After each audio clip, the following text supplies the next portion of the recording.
महामंगलकारी, महाकल्याणकारी, 24वें जिनराज, हमारी परम उपकारी, तीर्थंकर परमात्मा प्रभु महावीर स्वामी हम जैसे जीवों पर उपकार कर रही थी अपनी अंतिम देशना के माध्यम से। एक एक करके 19 अध्ययनों के माध्यम से हमने प्रभु की हृदय शिक्षाओं को ग्रहण करने का प्रयास किया और आज आता है 20वां अध्ययन। 20वें अध्ययन का नाम है महानिर्ग्रंथ अध्ययन। क्या नाम है? महानिर्ग्रंथ। निर्ग्रंथ शब्द हम पहले ही समझ चुके हैं। ग्रंथि मतलब गांठ और निर्ग्रंथ मतलब न जिसके मन में गांठ न जिसके कपड़ों में गांठ, न आंतरिक गांठ न बाह्य गांठ। आपको पता है साइकोलॉजी के निष्णातों ने रिसर्च करके एक निष्कर्ष निकाला कि किसी भी व्यक्ति को शरीर की किसी भी अंग में गांठ होती है। गांठ होती है ना, कभी किसी के पेट में गांठ हो जाती है, कभी किसी के ब्रेन में गांठ हो जाती है, कभी हाथ पैर के किसी अवयव में गांठ हो जाती है। गांठ किसी भी प्रकार की हो, गांठ क्यों होती है, ये चिंतन और ये प्रयोग, ये रिसर्च जब की निष्णातों ने, तब वो इस रिजल्ट पर आए कि जो व्यक्ति मन में किसी बात को गांठ बांध के रखता है, नहीं, ये सच्ची बात है। यू कैन हील योरसेल्फ नाम की इंग्लिश बुक है, उसमें डॉक्टर ने सारी बीमारियों का मूल कारण क्या है उस पर रिसर्च करके पूरी बुक में विस्तार से लिखा। उन्होंने कहा कि व्यक्ति जो मन में गांठ बांधता होता है ना, कभी बड़े हमेशा टोक करते रहे, छोटा सामने जवाब न दे पाए, वो उसकी मजबूरी होती है, लेकिन मन में उसकी उथल पुथल चलती रहती है कि कभी मेरा मौका आएगा ना तो मैं भी इनको बता दूंगा। बता देने की भावना तो मन में चलती है, लेकिन बता देने का अवसर आता नहीं। तो क्या होता है, वो बता देने की या बदला लेने की भावना मन में घट होती जाती है, गाढ़ होती जाती है और विचारों के माध्यम से, भावनाओं के माध्यम से वाकई में उसके शरीर में गांठ आकार लेना शुरू कर देती। You can heal your life, yourself। उन्होंने प्रयोग किए कि जिस व्यक्ति को गांठ थी शरीर के किसी भी अंग में, उसको बिच्छामी दुक्कड़म का और क्षमापना का प्रयोग करवाया। हालांकि अपनी भाषा में बिच्छामी दुक्कड़म और उनकी भाषा में सॉरी, मैं माफ करती हूँ और मैं माफी मांगती हूँ। मैं सामने वाले को बिना किसी शर्त के माफ करता हूँ और मैं बिना किसी अहंकार के माफी मांगता हूँ। दोनों ही चीजें बहुत बड़ी हैं, दोनों ही चीजें बहुत बड़ी हैं। अभी आएगा क्षमापना का महापर्व प्रवेश है, खमाउसा के फोन चालू हो जाएगी। हाँ, किसको करोगे फोन? जो खास है, जो अपने हैं, जिनके साथ मेल जोड़ है, जिनके साथ प्रेम है, प्रीति है, स्नेह है, उनको तो फोन करेंगे। एक्चुअली जरूरत किसको फोन करने की रहती है? जिनके साथ कोई अनबन हो, जिनके साथ कोई झगड़ा झगड़ा हो, जिनके साथ कोई मतभेद हो, जिनके साथ मनभेद हो, उनको दे।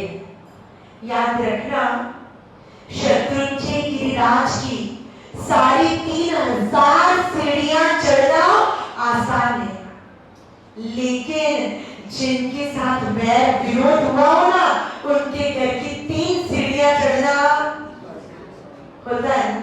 अपन राह देखते वो आएगा, छोटे रहते तो वो क्या बोलते पता है, बड़े किस काम की, बड़ों में बड़प्पन होना चाहिए, छोटों को स्वीकार करने का।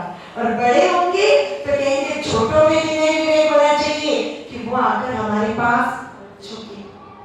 जहाँ झुकने की बात आती है वहां टूटने के लिए तैयार, लेकिन झुकने के लिए तैयार।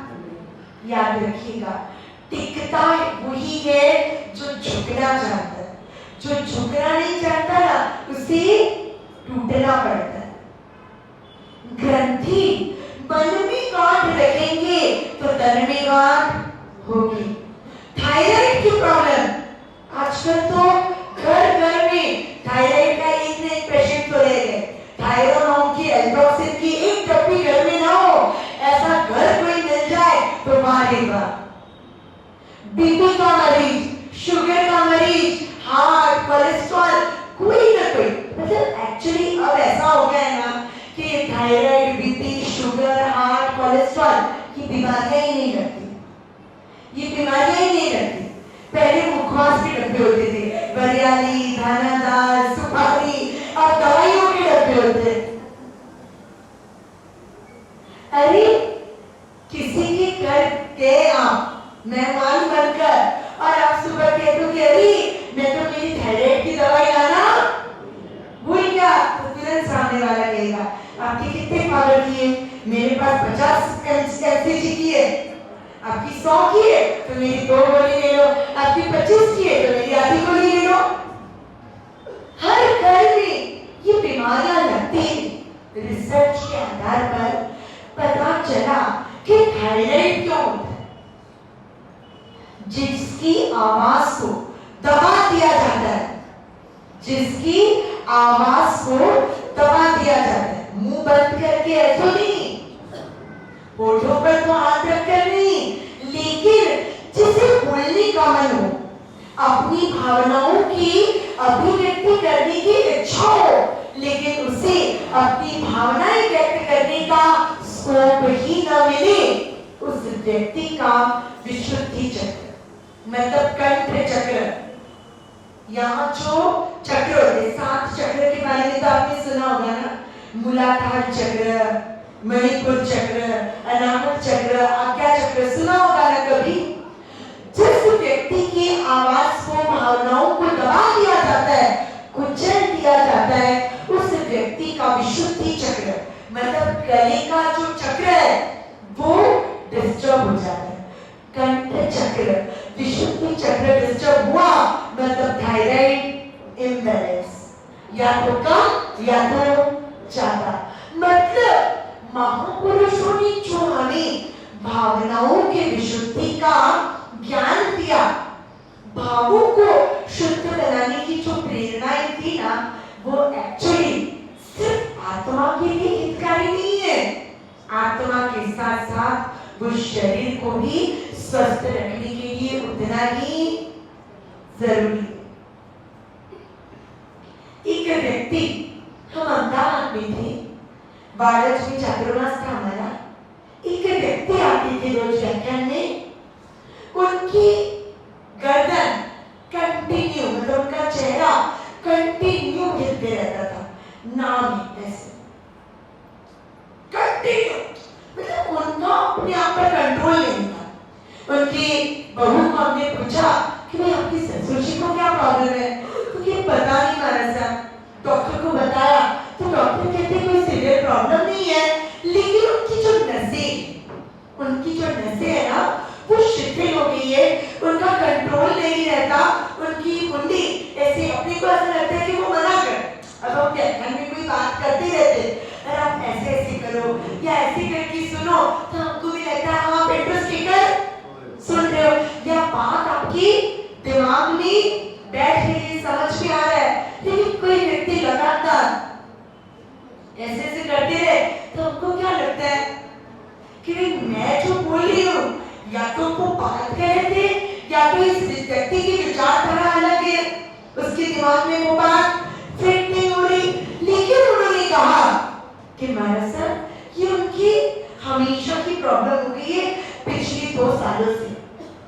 तो उसी अरसे में मैंने बुक पढ़ी थी, तो मैंने उस बुक को खोला और जानना चाहा कि कोई व्यक्ति अगर ऐसे ऐसे मुंह हिलाने की उसको प्रॉब्लम होती है तो उसका कारण क्या। उस व्यक्ति की हर बात को, उसके हर सजेशन को घर वाले आपको क्या समझ में आता है बोलकर नकारते, तो उस व्यक्ति को नकारे जाने का मतलब मेरी बात कोई नहीं मानेगा, मेरी बात कोई सुनेगा नहीं, ये भावना इतने अंदर तक घुस जाती है कि वो व्यक्ति ऐसा समझता है कि मुझे कोई पूछ रहा है कि ऐसा करूं या ना करूं, तो वो व्यक्ति अंदर तक इतना डरा हुआ होता है कि वो हमेशा ना में ही मुंह हिलाता है। तो मैंने उनकी बहू को ऐसे स्वाभाविक पूछा, मैंने कहा आपके घर में पापा का रोल कैसा? पापा की लाइफ में कुछ नहीं किया, फेलियर है वो एकदम। असफल व्यक्ति क्या किया? बच्चों को सस्ती स्कूलों में पढ़ाया, बड़ी मुश्किल से जॉब लगी मेरे हस्बैंड की। ये तो मेरे हस्बैंड में टैलेंट है, ये तो मेरे हस्बैंड मेहनती है, इसलिए उन्होंने अपनी मेहनत के दम पर और अपने टैलेंट के दम पर खुद का घर भी खरीदा और हमको अच्छी सुविधाजनक जिंदगी भी दे। पापा को कौन पूछता है? बस दोनों का कनेक्शन पता चल गया। आप देखिएगा किसी व्यक्ति को अल्सर हो जाता है पेटों में, क्यों होता है पता है? उसके सामने हमेशा दूसरे व्यक्ति को सुपीरियर माना जाता है, उसके कामों को रिस्पॉन्स नहीं मिलता, उसके कामों को कोई अप्रिशिएट नहीं करता और उसके कॉम्पिटिटर को उसी के सामने दूसरे व्यक्ति की तारीफें होती है, दूसरे व्यक्ति की प्रशंसा होती है, दूसरे व्यक्ति को आगे बढ़ाया जाता है। तो वो व्यक्ति क्या होता है? मन की मन कुड़ता रहता है, चलता रहता है और वो चलन उसकी आंखों में, उसके पेट में छाला बनकर प्रकट होती है, अल्सर। प्रभु ने क्या फरमाया? शरीर ये आराधना का साधन है, धर्म का साधन है, उसे साधना में जोड़ना है तो जरूरी है उसका स्वस्थ रहना। लेकिन सिर्फ शरीर की ही स्वस्थता की बात करें तो अपन तो सिर्फ शरीर को केंद्र में रखकर आत्मा को इग्नोर कर देंगे। इसलिए प्रभु ने क्या किया? एक पंथ दो काज। प्रभु ने आत्मा को निर्मल बनाने के लिए भावनाओं को शुद्ध करने का तरीका बताया। भावनाएं जब शुद्ध हो जाएगी, मन जब शांत हो जाएगा, विचार जब निर्मल हो जाएंगे ना, तब तन अपने आप पवित्र रहेगा, वो तन अपने आप निरोगी रहेगा, अपने आप स्वस्थ रहेगा। बात चली थी हमारी निर्ग्रंथ शब्द से, ग्रंथि की बात आई तो गांठ की बात निकली। न मन में गांठ, न तन में गांठ, न कपड़ों में गांठ, उसका नाम निर्ग्रंथ। और इस अध्ययन में प्रभु एक ऐसे महान निर्ग्रंथ के बारे में बताएंगे। इस अध्ययन का नाम क्या है? 20वें अध्ययन का महान निर्ग्रंथ अध्ययन। कुल 60 गाथाएं, 60 गाथाओं के माध्यम से प्रभु एक ऐसे महान निर्ग्रंथ के बारे में बात कर रहे हैं जो निर्ग्रंथ श्रेणिक राजा के जीवन में टर्निंग पॉइंट लाने का काम कर रहे। श्रेणिक राजा, रानी छेदना, रानी नंदा आदि अनेक रानी। एक रानी गौतम बुद्ध को मानने वाली और उसके प्रभाव में आकर महाराजा श्रेणिक पूरी तरह से बौद्ध बन गए थे। बौद्ध लोग बात तो करुणा की करते, लेकिन मांसाहार से उनको कोई परहेज नहीं होती। उनकी मेंटालिटी क्या होती है कि एक बड़े जानवर को मारकर अगर 10 लोगों का पेट भरता है तो वो हिंसा नहीं है, लेकिन अज्ञान के कारण उन्हें पता नहीं है कि एक जीव के मरने के बाद 48 मिनट के अंदर उसमें असंख्य पंचेंद्रिय जीवों की उत्पत्ति हो जाती है। और एक जीव, बड़े जीव को मारने के लिए क्रूरता कितनी चाहिए? क्रूरता के बिना कोई मार सकता है क्या? अरे मच्छर को भी मारते हैं ना, वो क्या बोलते हैं उसको? कोई नई चीज आई है ना, क्या बोलते हैं उसको? Electronic bat, racket. क्या होता है उसमें? क्या होता है उसमें? मॉस्किटो बैट बोलते हैं उसमें। क्या होता है उसमें? करंट होता है। और फिर बोलिए बोलिए, आपके तो किसी की भी घर पर वो चीज होगी नहीं ना? अगर हो तो सावधान। मुझे याद है हम लोग मेडिकल की ओर विहार कर रहे थे अभी शेषकाल में, किसी जैन श्रावक की बिल्डिंग में ही, उनकी बिल्डिंग में नीचे जो कॉमन एक गेस्ट हाउस टाइप का फ्लैट था, उसमें रुकने का अवसर आया। शाम हुई, भयंकर मच्छर। उन्होंने कहा महाराज साहब थोड़ी देर के लिए एक मशीन लगा देते हैं, मच्छर नहीं काटेंगे। मच्छर नहीं काटेंगे वहां तक तो ठीक है, लेकिन मच्छर कहाँ जाएंगे? उन्होंने लाकर वो लगाया, आप जिसको मॉस्किटो बैट बोल रहे हो ना, वो लगाया, चालू किया, कुछ की आवाज आने लगी। मैंने कहा ये आवाज कैसे आ रही है? तो क्या महाराज साहब उसमें करंट पसार हो रहा है, और जैसे ही कोई मच्छर वहां छूता है उसको, वो करंट लगकर, अरे निर्दोष उपाय है ना अपने पास, कोई मॉस्किटो रिपेलेंट क्रीम लगा ली या मच्छरदानी बांध दे, निर्दोष उपाय है। और हम अपनी सुविधा के लिए जीवों को मारने से भी हिचकिचाते हैं। कई लोगों की आदत होती है बैठे बैठे तालियां बजा बजा कर मच्छरों को मारते हैं। मच्छर दिख रहा है उड़ता हुआ तो उसको दो हाथों के बीच में चपट करके मार देते। याद रखिएगा, जो व्यवहार आज हमारा दूसरों जीवों के प्रति है, वही व्यवहार इन फ्यूचर हमारे साथ स्प्रे मारकर कॉकरोच, मकोड़े, तिलचट्टे सबको मार देते। अरे घर में हो, पाप करना पड़ता है, लेकिन कौन से पाप? दो प्रकार के पाप हैं। एक पाप जिनसे बचा जा सकता है, और दूसरे नंबर के पाप आप चाह कर भी उनसे बच नहीं सकते। एक ही जीवों के इंसान, पृथ्वी का है, आपका है, देव का है, वायु का है और वनस्पति का है, इनकी हिंसा किए बिना गृहस्थ के रूप में आप जी नहीं सकते। वो हुई अनिवार्य हिंसा। लेकिन त्रस्त जीवों को मारना, त्रस्त मतलब जो जीव अपनी इच्छा से हिल-डुल सकते, वो जीव, चींटी, मकोड़ा, मच्छर, कॉकरोच, चूहा, बिल्ली आदि सारे जीव, एलियां, अनाज के कीड़े, ये सारे जीव कौन सी कैटेगरी में आते हैं? त्रस्त। त्रस्त मतलब हलन चलन अपनी इच्छा से कर पाने वाले जीव। उन जीवों को मारना ये मजबूरी नहीं है, ये आपकी इच्छा पर निर्भर करता है। त्रस्त जीवों को मारकर कहाँ जाएंगे हम? क्योंकि जीव की इंद्रियां जैसे जैसे बढ़ती जाती है, उसको मारने में क्रूरता उतनी ही ज्यादा लगती है। इसीलिए तो भिंडी किसी के घर पर भिंडी की सब्जी हो ना, और पराने वाला पूछे महाराज साहब भिंडी की सब्जी, तो हम तुरंत पूछते किसने सुधारा?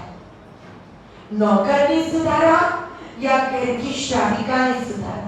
क्यों पूछते ऐसा? क्योंकि आप सुधारोगे तो आप चेहरा रखोगे, आप सुधारोगे तो आप हल्का सा चेहरा लगाकर उसे कोई और काम वाला या काम वाली सुधरेंगे तो उनको तो काम से मतलब, काम निपटाने से मतलब। आप कितना ही उन्हें समझा दो, हाँ होते कुछ उत्तम जीव उन लोगों में भी जो ध्यान रखते हैं चेहरा का। बाकी तो पत्ता गोभी सुधारने में क्या होता है, पत्ते अलग अलग करो ना तो सुधारने में मेहनत थोड़ी ज्यादा लगती है, और ऐसे के ऐसे उसके 4 पीस करके फटाफट सुधारो तो जल्दी और अच्छा सुधारना हो जाता है। लेकिन कोई जीव जंतु उन परत के अंदर अगर घुसा हुआ होगा तो वो भी, इसलिए हम तो पत्ता गोभी और भिंडी ये 2 चीज सामने वाले पर पूरा विश्वास हो। पत्ता गोभी ठंडी के 4 महीनों में अभक्ष्य नहीं है, लेकिन उसे सुधारने के लिए सावधानी चाहिए। सामने वाले पर पूरा विश्वास हो कि ये जैनापूर्वक करता है तो ये आप भी खा सकते हैं और हम भी बढ़ सकते हैं। ये रेस्टोरेंट में, होटल में कौन सी शालिका ने जैनापूर्वक सब्जी सुधारने का कॉन्ट्रैक्ट किया है?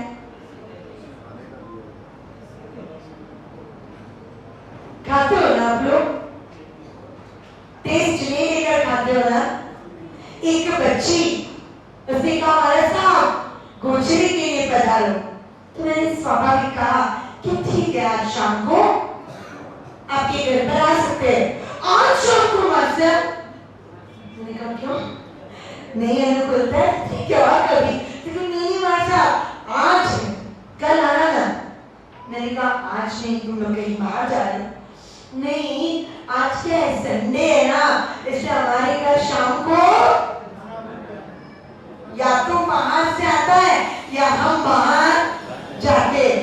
तो मैंने कहा तुम्हारा बोलते इतना धार्मिक परिवार है, तुम लोग हर संडे बाहर से खाते हो, क्योंकि क्या हुआ हमारे ऊपर वालों के घर भी आता है, हमारे चाचा के घर भी आता है, हमारे बड़े पापा के घर भी आता है, सब खाते हैं, तो हमको खाने में क्या प्रॉब्लम? मतलब सब अगर गड्ढे में कूदते रहे तो हम भी गड्ढे में कूदने के लिए, एक्चुअली ऐसी स्थिति होगी, ऐसी ही स्थिति होगी। जैन धर्म में विद्राम परमात्मा मिले, फिर भी मिथ्यात्वी देवी देवताओं के पीछे भाग रहे। पर्युषण तत्व ऐसे महिला सुंदरी और श्रीमान राजा बनकर प्रवचन सभा में बैठकर, हमको तो ऐसा लगता है क्या श्रद्धावान लोग हैं, और पर्युषण होते ही पता चलेगा। अभी इस संडे छोटे महाराज साहब ने बच्चों की शिविर में बच्चों को कहा कि तुम लोग सब ऐसी बिल्डिंगों में रहते हो जहाँ पूरे के पूरे घर जैन, अपने एरिया का पुण्य, एक बिल्डिंग में, किसी बिल्डिंग में 10-15 घर, किसी बिल्डिंग में 40 घर, 20-25 घर जैनों के, ऐसे अपार्टमेंट बन गए, पूरे के पूरे घर जैनों के। गणपति क्यों बिठाते हो? हमने 3-4 बिल्डिंगों में बोला कि आप लोग सब जैन हो और गणपति बिठाते हो, तो बड़े लोगों को पूछा ना, तो उन्होंने क्या बोला पता है? हमारे साथ बच्चों की बहुत जिद होती है, तो हमने कहा चलो कारण पे काम करें। बच्चों को पकड़ा इस शिविर में छोटे महाराज ने, तो बच्चों ने पूरी पोल खोल के रख दी, महाराज साहब हम कुछ नहीं बोलते, पापा लोगों को बहुत शौक होता है और खुद की गलतियों को छुपाने के लिए वो हमारा नाम डाल देते।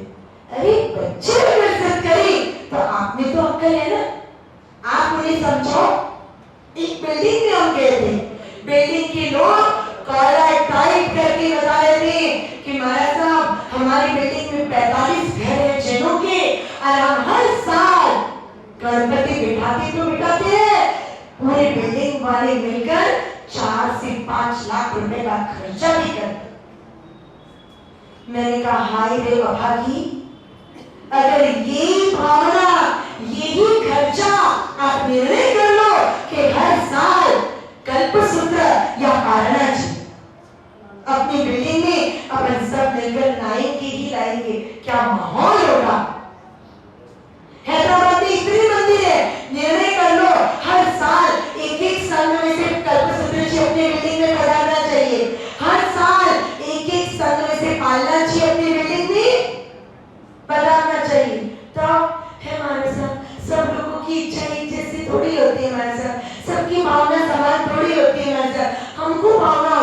उनको इंटरेस्ट नहीं है। क्यों? गणपति के बाद सबकी रुचि एक समान। हाँ, वहां मौज मजा और रात को खाना पीना और नाचना होता है ना, इसलिए मजा। जहां धर्म की बात आती है वहां सबकी रुचि समान नहीं, और जहां मौज शौक की बात आती है वहां सब समान। दया आती है हमको, गुस्सा नहीं आता।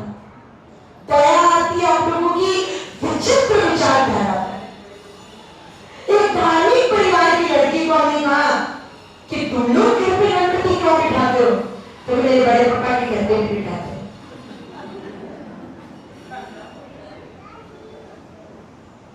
बैठी होगी बहुत अच्छी थी सभा में, बैठी होगी, मुस्कुरा रही होगी कि हमारा सब तो बराबर, मुझे ये हंटर पे हंटर मारे जा रहे। याद रखिएगा, ये हंटर भी आपके हित के लिए। सोचना समझना, और मैं तो कहती हूँ जिसके दिमाग में बात वितराग प्रभु की श्रद्धा की रहती है वो विरोध करो। नहीं, बिल्डिंग में सबके साथ रहते हैं ना तो करना पड़ता है। करना पड़ता कुछ नहीं है, आपको मजा आती है इसलिए आप करते हो, आपको खुद को मजा आती है। मुझे याद है 2020 में कोरोना करके कोई सामूहिक आराधना नहीं हुई किसी संघ में, लेकिन उस साल भी कोरोना के डर के बीच में बिल्डिंग हुई गणपति प्रदूषण में प्रतिक्रमण करना था तो कि कोरोना है। संघ ने आराधना के लिए 50 लोगों को व्याख्यान कराने की छूट थी। चिट्ठियां निकाली गई, 50 चिट्ठियां रोज निकलती थी, लेकिन व्याख्यान में 35 से ज्यादा लोग कभी नहीं आए। क्यों? तो कि कोरोना है ना, घर पे बैठ के टीवी पे व्याख्यान सुन ली। व्याख्यान सुना उसकी मैं अनुमोदना करती हूँ, उस बात की भलाई नहीं कर रही हूँ, लेकिन मंदिर में पूजा की बात आई, प्रतिक्रमण और प्रवचन की बात आई तो कोरोना था, और संवत्सरी बीतते ही कोरोना कहां गायब हो गया, कहां तुम दबा के भाग गया कोरोना। सब बिल्डिंगों में गणपति रखे गए। एक बहन आकर मुझे बोलती है, महाराज साहब हमारी गली में गणपति का विसर्जन हुआ, उसका वीडियो बताओ। अच्छे घर की बहू पागलों की तरह उछल कर नाच रही थी। मैंने कहा मुझे नहीं देखना है वीडियो, कोई अच्छी अनुमति बात हो तो दिखाओ। जिस चीज को देखकर मन नर्वस हो जाए, आंखें और पवित्र हो जाए, उस दृश्य को क्या देखे। सावधान, कड़वा लगने की तो बात ही नहीं, क्योंकि मैं कड़वा भूल ही नहीं रही। सत्य है हम जैन हैं, हमें जैन धर्म मिला, सुदेव सुगुरु और सुधर्म जैसा असली हीरा मिला। अब कौन मूर्ख होगा जो रियल डायमंड को डस्टबिन में डालकर अमेरिकन डायमंड की इयररिंग्स और रिंग पहनकर इधर आए। सच्ची हीरे के गहने भरे पड़े हैं तिजोरी में, और कोई नकली गहने पहन के निकलेगा क्या? विरोध करें। आप लोग याद रखिएगा, सज्जनों की निष्क्रियता दुर्जनों को सक्रिय बनाती। मैं तो हमेशा कहती हूँ, चाहे वो कोई ट्रस्ट हो, चाहे वो कोई संस्था हो, चाहे वो कोई मंडल हो, चाहे वो कोई परिवार हो, दुर्जन अगर अपनी मनमानी कर सकता है तो उसमें सारे सज्जन दोषी। क्यों? सज्जनों ने चुप रहकर दुर्जन को बढ़ावा दिया, तो दुर्जन अपनी मनमानी कर पाता है। बाकी क्या ताकत है किसी व्यक्ति की कि वो गलत परंपरा को आगे चलाए। हर जगह की बात कर रही हूं। बिल्डिंग में आप कह दो अपनी बिल्डिंग में सारे जैनों के घर है, उत्सव मनाना ही है तो प्रदूषण में मनाएंगे। उत्सव मनाना ही है तो संघ की आराधना के साथ साथ रोज रात को अपनी बिल्डिंग में भी जबरदस्त भक्ति रखेंगे। खर्च नहीं ना 3-4 लाख खर्चो भक्ति में, करो जोरदार डेकोरेशन, प्रभु आमिर का भव्य फोटो लगाकर करो गीत मंजीरों के साथ भक्ति, क्योंकि वहां पे मजा नहीं आता। क्यों? खाना पीना नहीं होता है। अपने धर्म में तो ये नहीं करना, वो नहीं करना, और वहां तो खुला मैदान, नाच मेरे भाई टन टनाटन।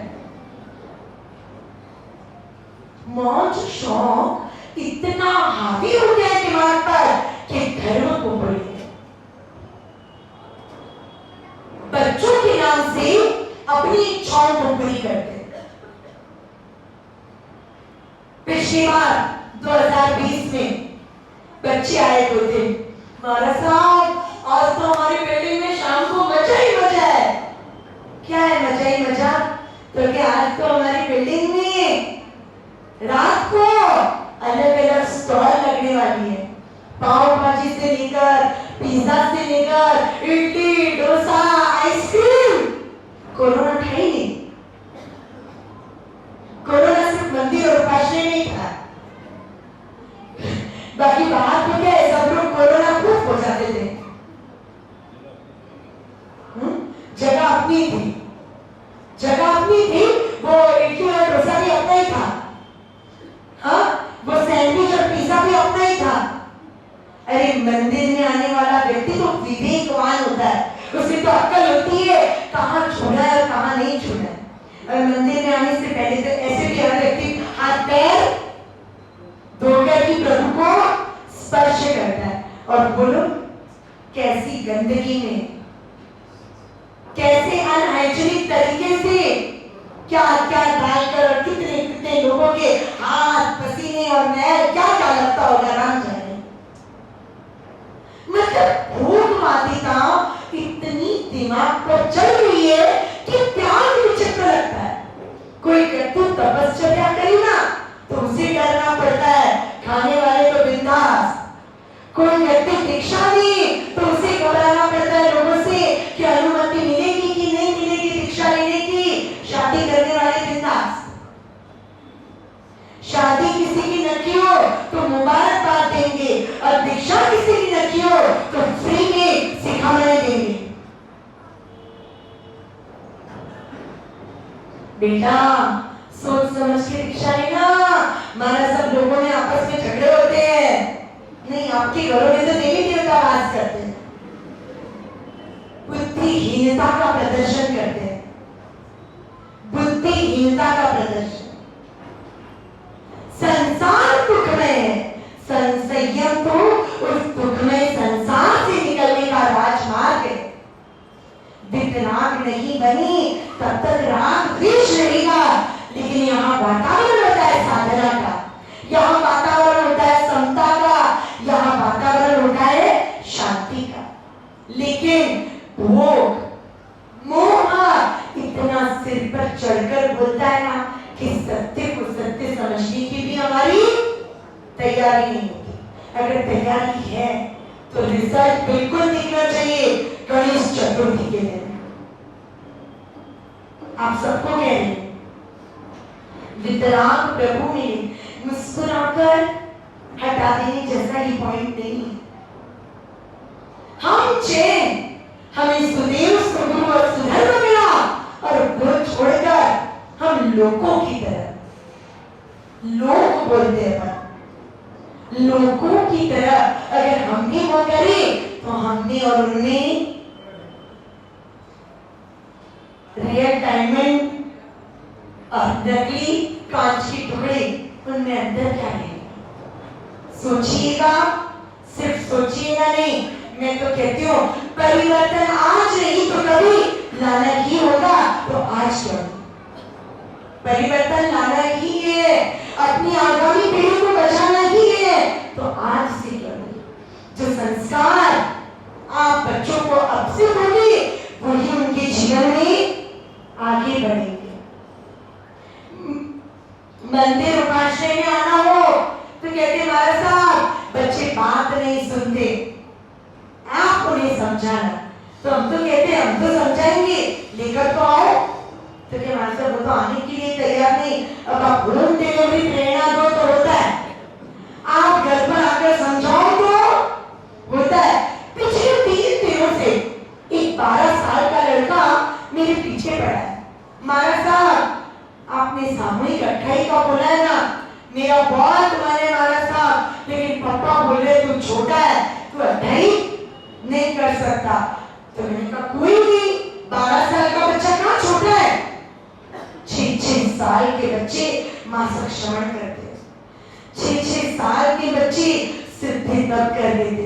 आप देखो बॉम्बे, अहमदाबाद, सूरत, वडोदरा, गुजरात के एक-एक गांव देखो, एक एक शहर देखो, छोटे छोटे बच्चों में तब त्याग की ऊंचाइयां कितनी होती है। तो मैंने कहा कोई छोटे नहीं है, 12 साल का बच्चा भी छोटा होता है क्या, आराम से कर लेगा, तो अट्ठाई तेरा मन बना तो कहता महाराज साहब मेरे पापा को समझाना। तो मैंने कहा जरूर समझाऊंगी। कल रात को डांस प्रैक्टिस के लिए आया हुआ वो बच्चा मुझे वापस पूछता है महाराज साहब आपने मेरे पापा को समझाया क्यों नहीं। तो मैंने कहा बेटा पिछले 3 दिनों में तेरे पापा एक भी बार आए नहीं, तो कि महाराज साहब वो तो नहीं आएंगे, आप आ जाओ घर पर और उनको समझा कर जाओ। क्या दिन आ गए, क्या दिन आ गए। अब ये बेसिक बातें घर घर जाकर समझाना पड़े। उस बच्चे की दिव्य भावना को लेकर देगा पक्का आऊंगी तेरे घर तेरे पापा को समझाने के लिए। क्या स्थिति आ गई। धर्म करते वक्त मनाने के लिए मेहनत करनी पड़ती है और मूवी देखते वक्त हाथ में मोबाइल लेकर घंटों गेम खेलते वक्त मनाना पड़ता है मम्मी पापा को। बेटा मम्मी सामने से दे देती है ये बेटा मोबाइल, तो शांति से 2 घंटे बिजी है तो मैं भी 2 घंटे मेरा काम भी कर सकूं, फ्रेंड्स के साथ बहन के साथ तूने क्या बनाया मैंने क्या बनाया, तू क्या पहनने वाली है मैं क्या पहनने वाली हूँ, बातें भी कर सकूं। तू बिजी तो मेरा काम इजी। सामने से पकड़ाते हैं, अशुभ चीजों को सामने से पकड़ाने वाले आप उन्हें शुभ से कब जोड़ोगे। श्रीनिक महाराज को प्रभु से जोड़ने में निमित्त बने एक महान निर्ग्रंथ, एक महान श्रमण, एक महान साधु बनकर कैसे मिले श्रीनिक राजा उनसे। उत्तराध्ययन के 20वें अध्याय में खुद प्रभु महावीर खुद से श्रीनिक के प्रथम बार मिलने की घटना में निमित्त कौन बना उसकी पूरी बात कर रहे हैं। एक बार मगध का राजा श्रीनिक मंदक कुक्षी नाम के उद्यान में सैर करने जाता है। सैर करते हुए श्रीनिक राजा को एक पत्थर की शिला पर बैठकर कौशल करते हुए एक मुनि दिखे। मुनि की उम्र होगी मुश्किल से 22-24 साल, गोरे चिट्टे एकदम हैंडसम। उन्हें देखते ही श्रीनिक के मुंह से सहसा शब्द निकल पड़े, अपूर्व, क्या रंग है क्या रूप है, इतने हैंडसम। अजस्र सोमया, क्या सौम्यता है, क्या नजाकत है इनके चेहरे की। अहो खंती अहोमती, क्या इनके चेहरे पर प्रसन्नता और क्या इनके चेहरे पर शांति छलक रही है। अहो भोगी असंदया, अरे भोग से निर्लेप होकर ये महामुनि ध्यान में मग्न है। ऐसा लग रहा है मानो साक्षात कामदेव ध्यान में बैठे। रूपवान तेजस्वी युवा मुनि को देखकर श्रीनिक प्रभावित हो जाता है।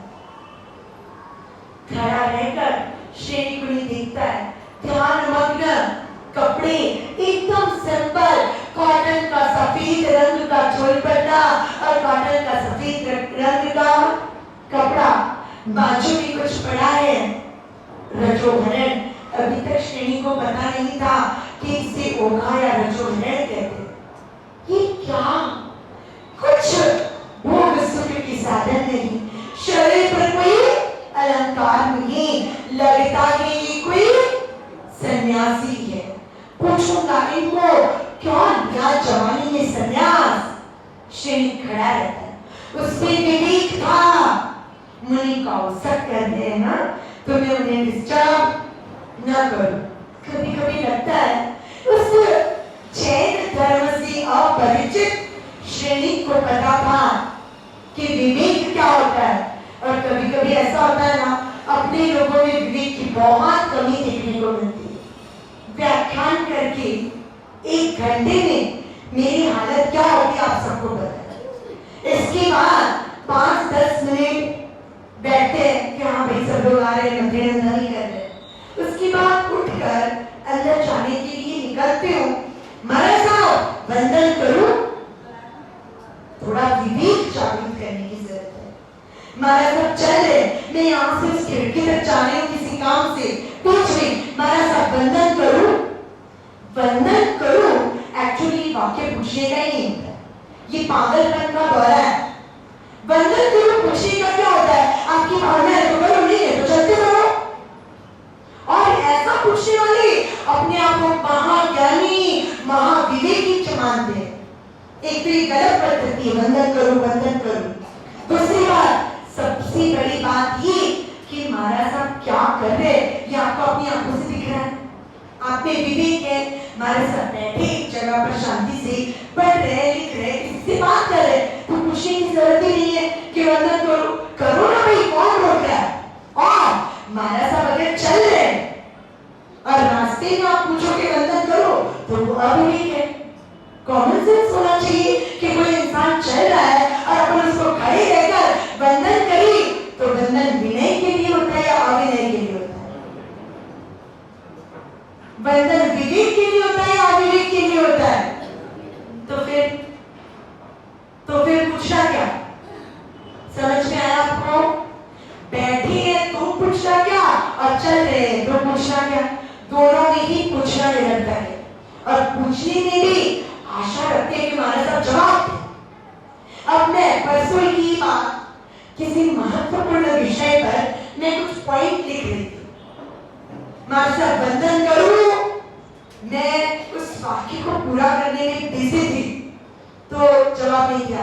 महाराज साहब आपको पूछ रही हूँ वंदन करूं, क्या जवाब दूं?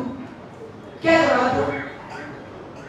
मन तो करता मत करो, मन तो करते बोल दो कि मत करो।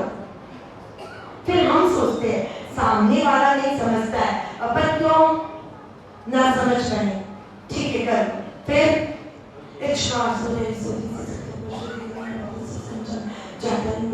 स्वामी साता चीची आप असंभव उत्पन्न कर रहे हो। आपको दिख रहा है महाराज साहब अपने स्वाध्याय में मत है और आप चाहते हो कि आपको हर सवाल का जवाब दे। हाँ महाराज साहब आराम से बैठे हो, आपकी ही वंदन के लिए फ्री हो, तब महाराज साहब का भी फर्ज है कि वो जवाब दे। देव गुरु बसाई वर्तमान जो खाने ये जवाब दे। लेकिन जब वो स्वाध्याय में मत या किसी व्यक्ति के साथ किसी महत्वपूर्ण विषय पे बात भी कर रहे हो तो आप वंदन करो तो भी स्वामी साता जी भाग सीधा आगे बढ़कर वंदन कर सकते। ध्यान रखिएगा, मैं किसी को व्यक्तिगत नहीं बोल रही हूँ, लेकिन हर किसी को व्यक्तिगत बोल रही हूँ। एक एक का नाम लेकर बोलना हमारी आदत नहीं है, लेकिन विवेक जागरूक होना हर व्यक्ति के लिए जरूरी। साधक विवेक से शोभा देता है।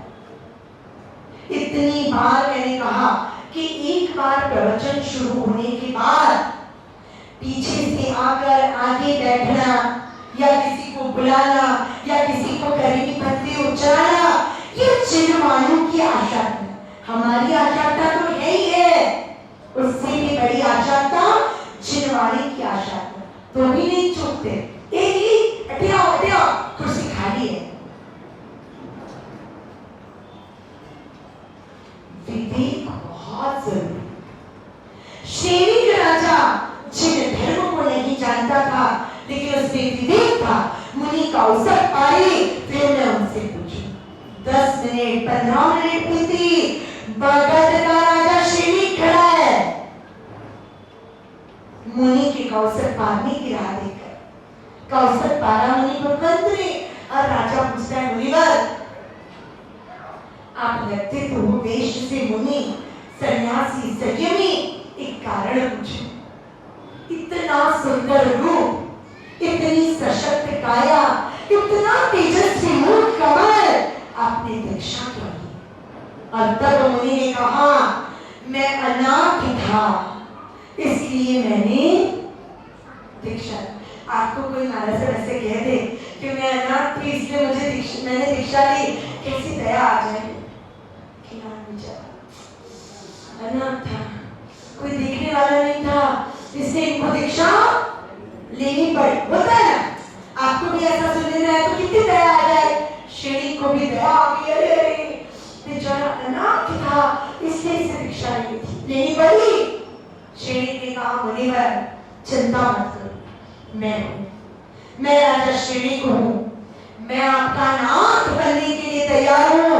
आप दीक्षा छोड़ दो, आपके पालन पोषण आपको आजीविका देना सारी जिम्मेदारी मेरी।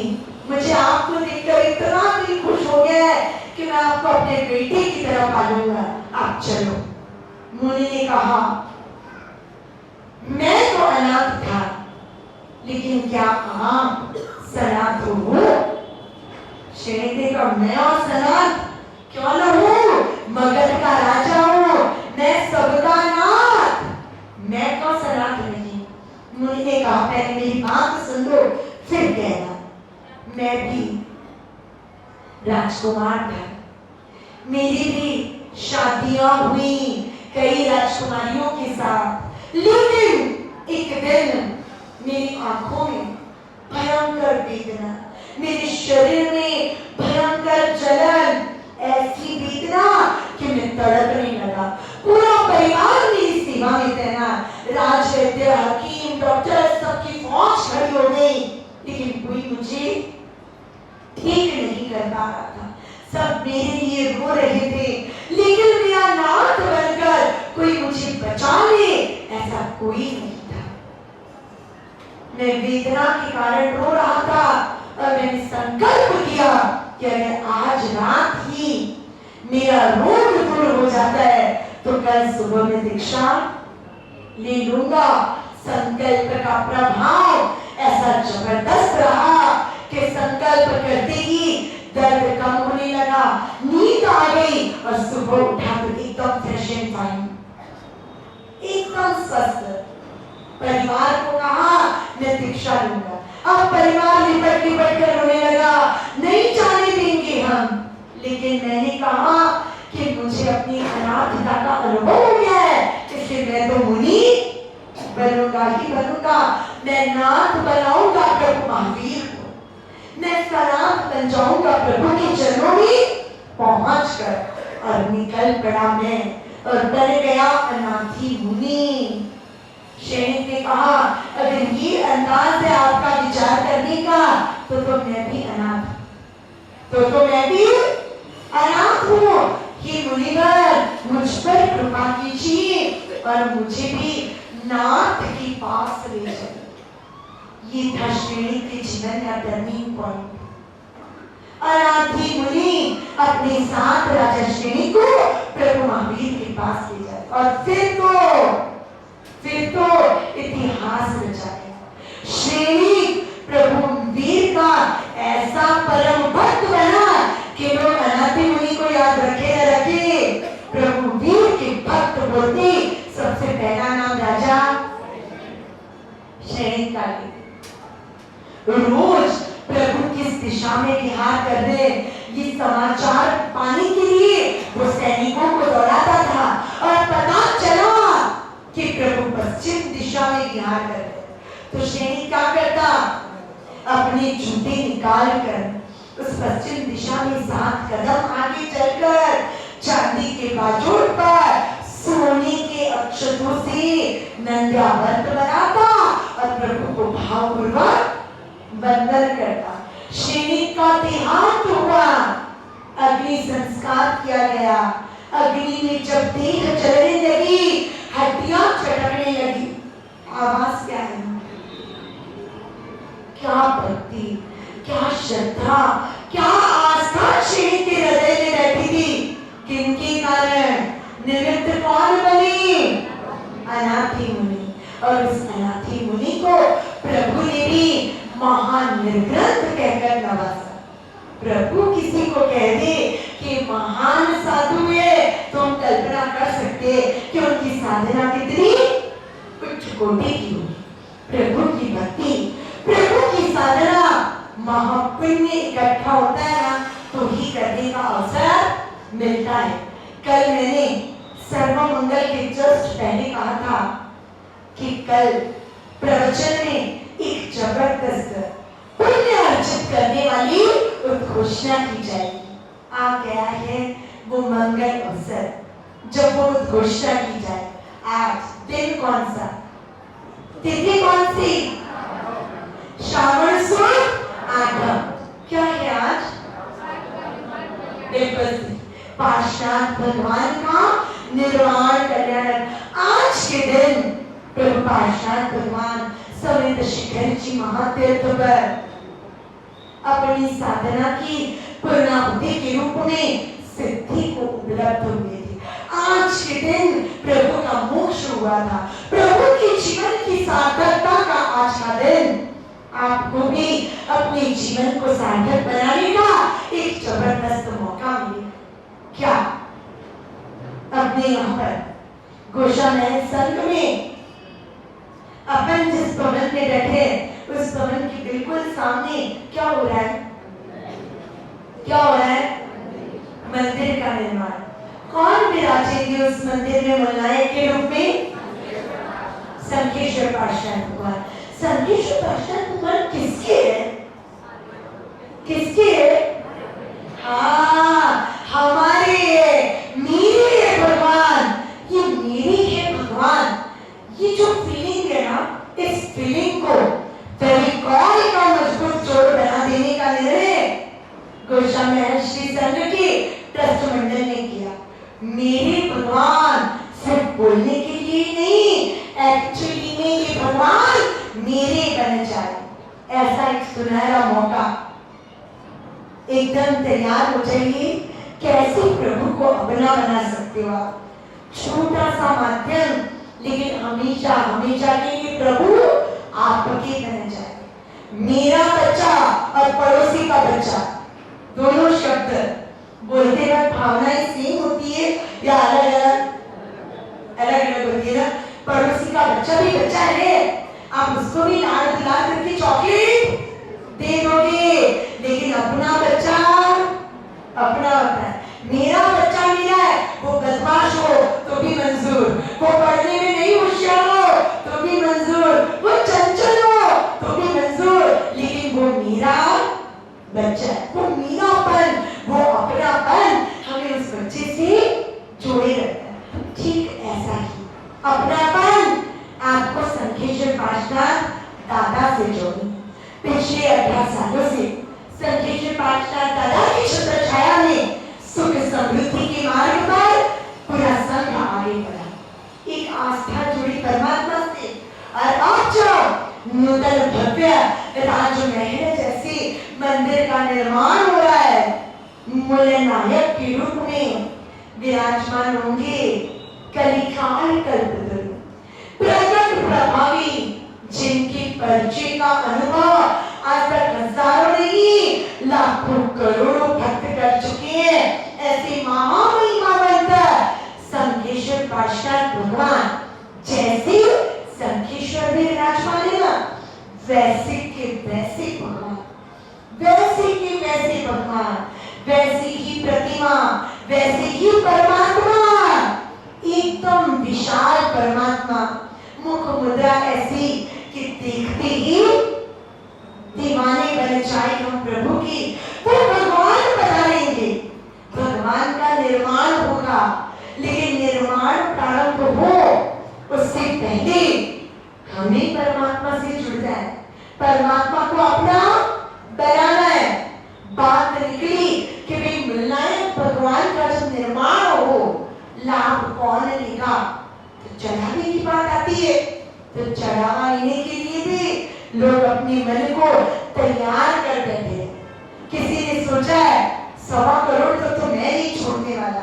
कोई कहता है संकेश्वर पार्षद प्रभु अगर मेरे बन जाए तो 2.5-3 करोड़ भी न्यौछावर करने के लिए तैयार हूं।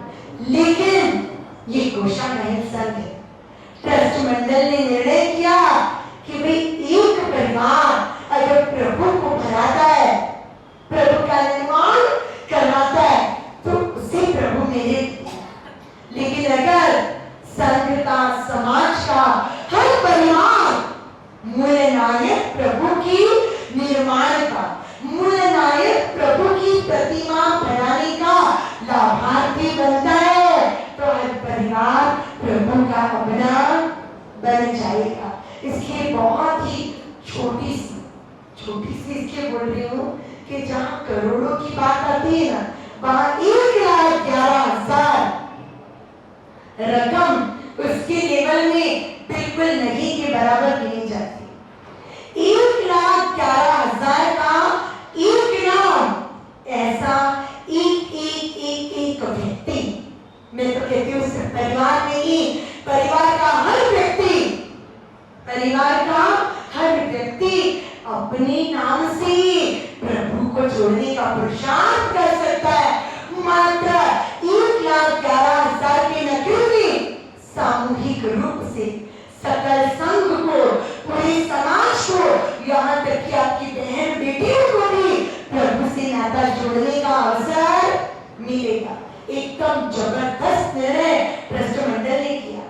जितना धन्यवाद तो उनको उतना कम है, क्योंकि 1,11,000 जैसी रकम में इतने बड़े मंदिर के मूल्य नायक भगवान को प्रतिमा बनाने का लाभ मिल जाए।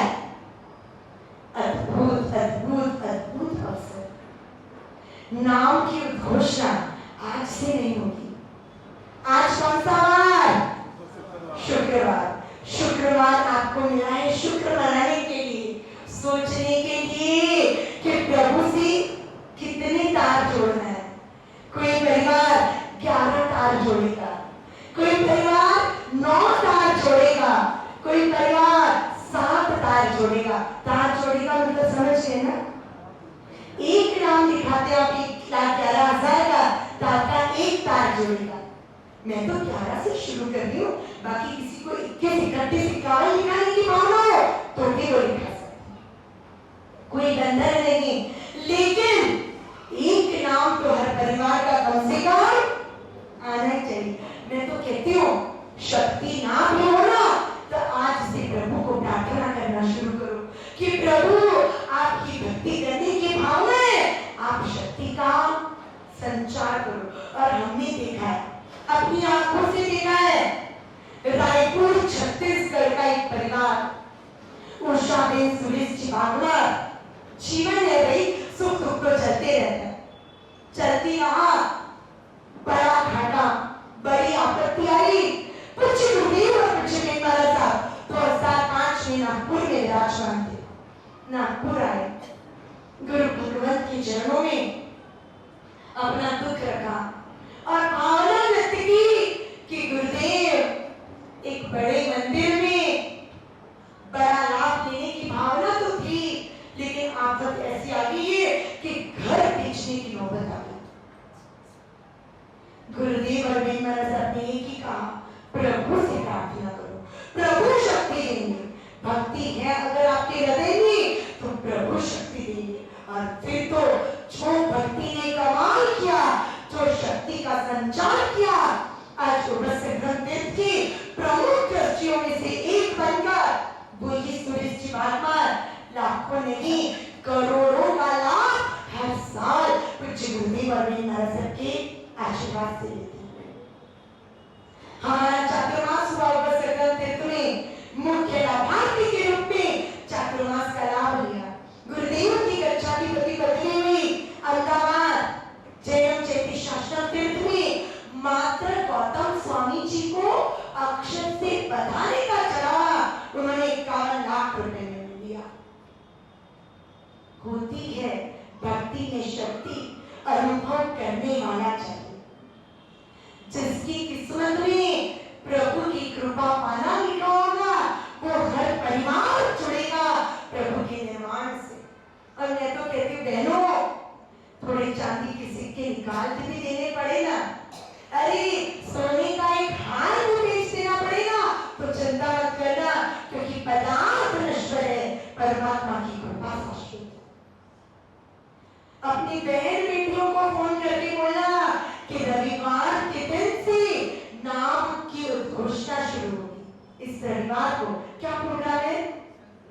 संखीश्वर साहिब साचो श्रीमान मोहनलाल जी चुन्नीलाल जी बांधेजा परिवार की ओर से इस सुंदर कार्यक्रम का नाम दिया गया। कार्यक्रम के पश्चात जैसे हर रविवार को होता है ऐसे ही सार्वजनिक भक्ति का आयोजन होगा। सुबह ठीक 9:30 बजे संखीश्वर साहिब साचो प्रोग्राम शुरू होगा। प्रभु की 5 रंग की औषधियों द्वारा बारी बारी से पंचवर्णीय अभिषेक होंगे और उस अभिषेक के अंतर्गत ही उस महोत्सव के अंतर्गत ही नामों की उद्घोषणा प्रारंभ होगी। आज सिर्फ आपके सामने ये अनुभव अवसर की उद्घोषणा हुई ताकि शुक्र और शनि ये दिन 2 मिले आपको चिंतन करने के लिए। कितने नाम दिखाना है? नाम तो हर परिवार दिखाएगा। मुझे तो विश्वास नहीं, दृढ़ श्रद्धा है कि शिव संघ का एक भी परिवार इस लाभ को लेने से वंचित न रहे, क्योंकि प्रतिष्ठा की चाचा जब पीछे की ना तब तो माहौल ही अद्भुत होगा।